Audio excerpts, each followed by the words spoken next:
Hi everybody, it's Jeff here with another video in the Master of Failure series.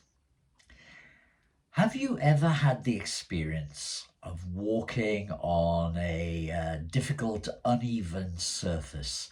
It could be a path in a forest, it could be a pavement that's uneven with paving slabs sticking up a little bit or sunken down.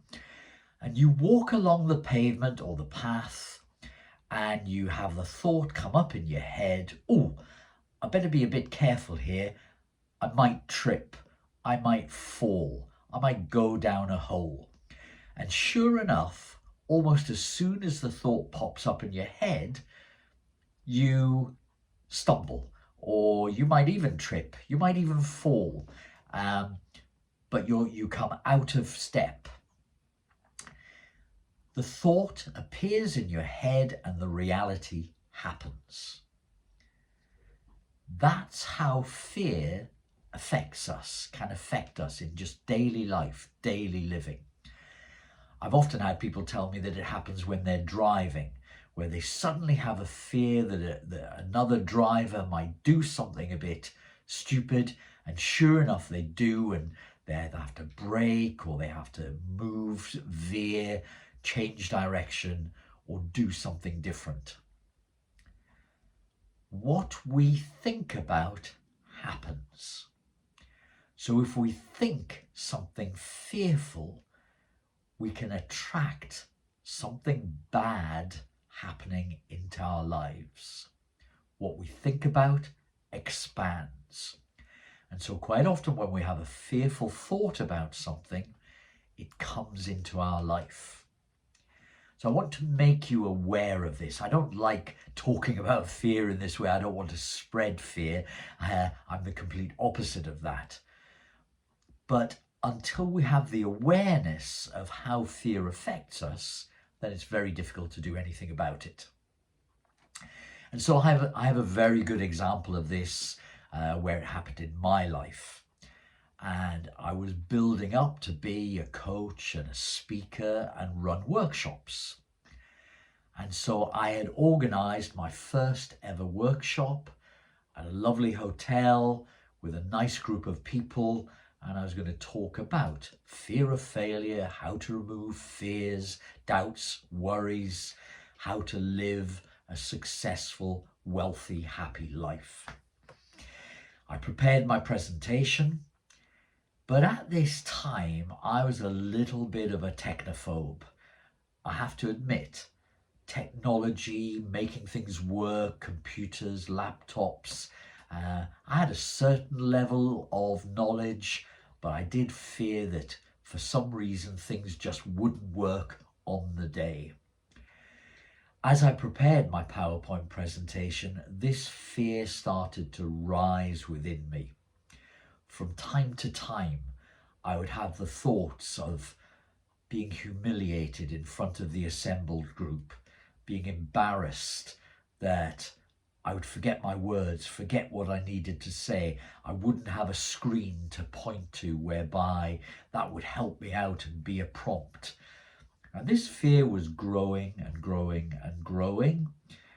It even got to one point where I thought, I shouldn't be doing workshops. Workshops are going to be a stumbling block for me. Let's just cancel it. Give people their money back and let's not do this. But I kept going. I knew it was right. I knew I had something to offer and I carried on.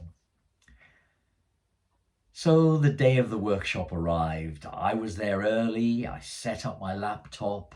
I connected the wires, the USB cable to the projector that was the hotel projector, switched everything on, nothing, not a bean.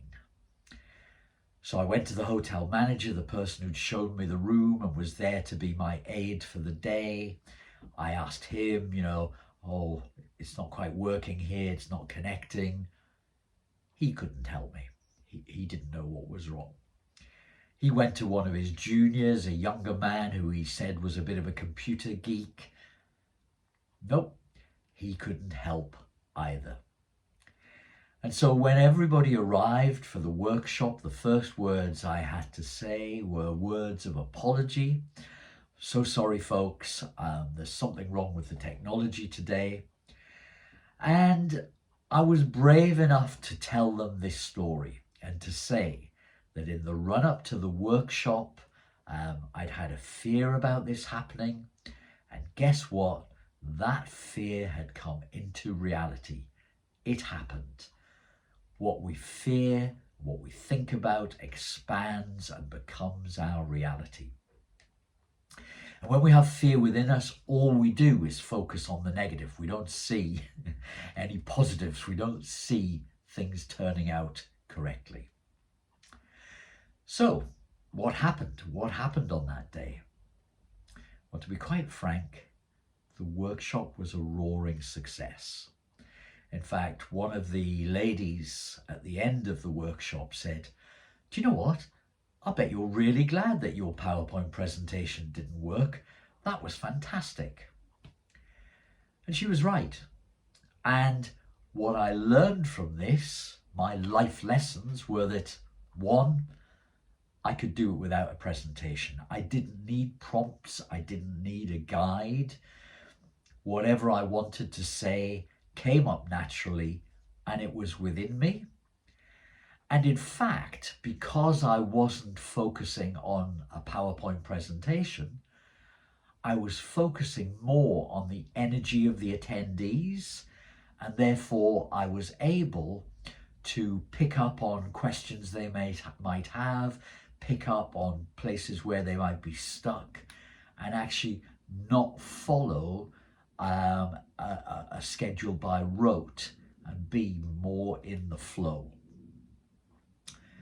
What you fear happens. And can there be a better reason for wanting to be more aware of your fears, reduce down your fears, and ultimately reframe your fears? See that if a fear comes up within you, don't linger on it for a long time. Let it come up and pass, and just see the lesson it's bringing you. To not necessarily see that fear as being a bad thing, but see it as being something that's working for you, something that you can reframe and use to your benefit. If you like what I've said here, please like the video or comment below, and get in touch if you're not quite sure how to use this to your benefit. I thank you for listening. I hope this has really helped you, and I look forward to talking to you again in the future. Thank you so much.